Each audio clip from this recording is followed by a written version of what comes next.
But Eli just shrugged and returned to Savannah's table as though he'd only fetched a napkin. Savannah looked at him differently then, with a kind of wonder, a kind of gratitude she wasn't used to giving. "I don't know many people like you," she said softly. He didn't know how to answer that. So he didn't. He just smiled.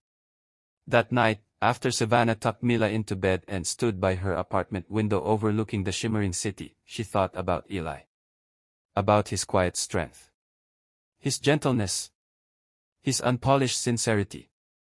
And she felt something shift inside her, small and frightening and hopeful. Days passed. Then fate nudged them again. Savannah's car sputtered and died in the middle of a busy street. Panic gripped her until a familiar pickup truck pulled behind her, and Eli stepped out with that gentle half-smile. "Need a hand?" he asked. Mila burst out of the SUV screaming, "Grease superhero," as she barreled into his legs. Savannah stared, stunned. Her daughter didn't open her arms to strangers. Not since her father had left. Not since trust had become a delicate, breakable thing. Eli fixed the car in 5 minutes. Savannah tried to pay. Eli refused. So Mila paid him, in the form of a gold sticker star she pressed onto his shirt pocket. "This is your hope star," she told him. "Good people should always have hope." Eli froze. His eyes softened. "Thank you, Mila. I'll keep it safe." And Savannah, turning away quickly under the pretense of adjusting her purse, blinked away a sting of tears. It became a pattern after that. Visits. Lemonades shared on the bench outside the garage. Mila sticking another star onto Eli's toolbox. Savannah watching him quietly, drawn to the way he treated her daughter like she was treasure, not a burden, not an inconvenience. And she felt something grow, slow and fragile, something she thought she'd buried with her past. But rumors spread. They reached places she wished they wouldn't, namely, her father's office. Harold Langford, CEO of Langford Motors, had little patience for scandal or surprises. He drove to the garage himself one afternoon. His arrival was a slice of cold superiority in a place warmed by grease and honest labor. When Eli slid out from beneath a car, wiping his hands on a rag, he found himself nose to nose with a man who looked like he'd never set foot in a place that smelled of motor oil. "Eli Turner," Harold said. "Yes, sir. I'm Harold Langford." Eli stiffened. "Savannah's father." Harold's eyes swept the garage. "The tools? The grease? The cracked concrete?" Then they landed back on Eli with a disdain so sharp it nearly drew blood. "You will stay away from my daughter." Eli didn't flinch. But something inside him tightened. Harold continued, voice cold and practiced. "She's the heir to a multi-million-dollar company. You fix cars. Whatever interaction you've had ends now. I won't have her reputation dragged through mud again." Eli swallowed. "Sir, with all respect, Savannah is her own person." "Not when the world is watching," Harold replied. "And it always is." Then he left. Just like that. Eli stood alone in the silence of the garage, the gold sticker star on his toolbox glittering faintly beneath the beam of light breaking through the dusty window. He sat down heavily, elbows on knees, the ache settling deep. He was used to rejection. Used to being underestimated. But this time, it hurt more, because he finally cared. Because someone finally saw him. And he wanted to be worthy of being seen. That evening, Savannah appeared at the garage with Mila in her arms. She was upset, her expression tight, her voice unsteady. "My father came here," she said. "He had no right." Eli shook his head gently. "He's just worried. He thinks he's protecting you."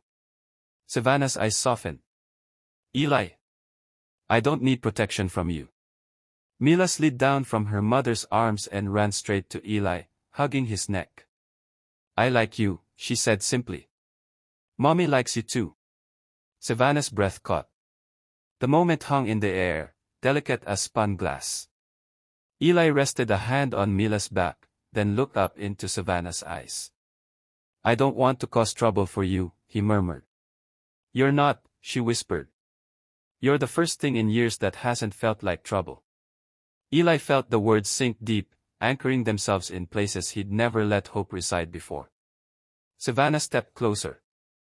Close enough that Eli could see the faint tremble in her lashes, the nervousness she hid from everyone but him. You saved my daughter's heart, she whispered. And mine, too, without even trying. Eli exhaled slowly. For once in his life, he didn't feel small. He didn't feel overlooked. He felt chosen. Mila tugged at Savannah's hand. Mommy. Can we stay with him? Just a little. Savannah's voice was soft. Yes. I think we should. So they stayed.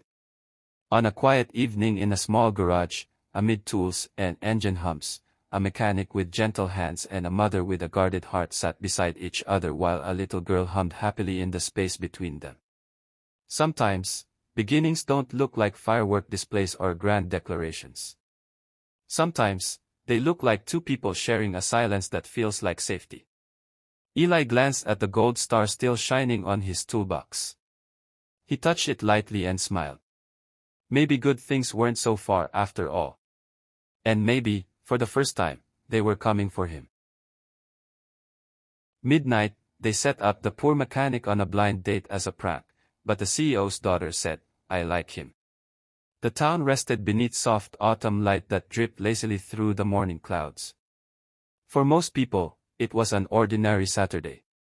But for Eli Turner, 30 years old, quiet as a winter hum, and gentle in all the places men often weren't, it was something different.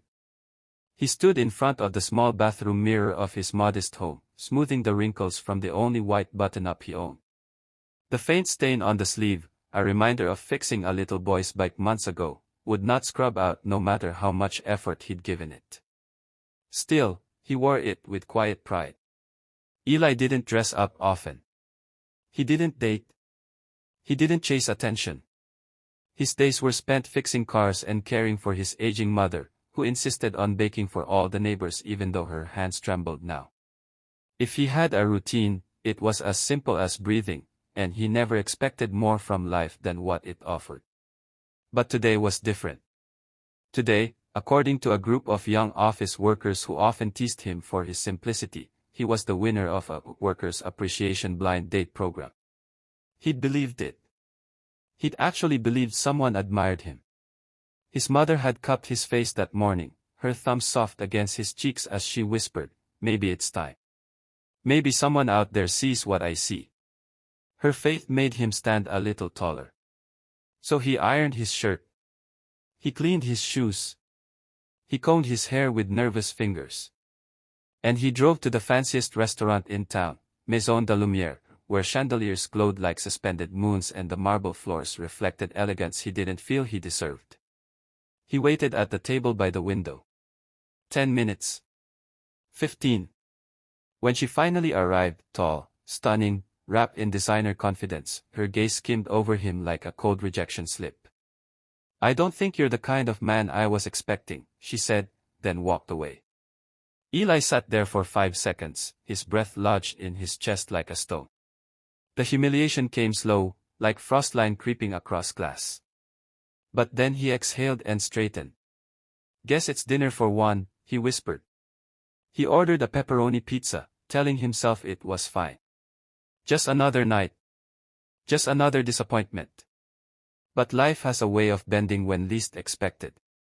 Because 15 minutes later, the front doors opened again, and something extraordinary stepped through. A little girl with soft brown curls, barely 3, holding the hand of a woman whose quiet elegance didn't need diamonds or gowns.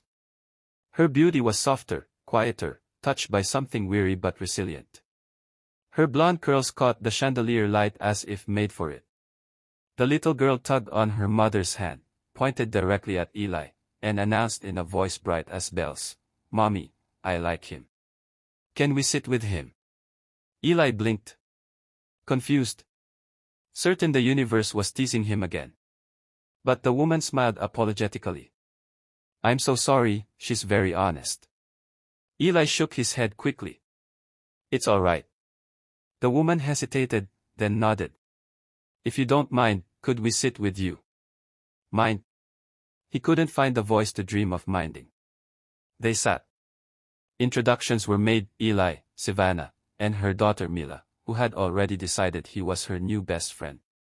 Savannah's laughter was warm but sad around the edges, like someone who had forgotten how to laugh properly but was remembering slowly. They talked. They ate. They shared a quiet, unexpected ease.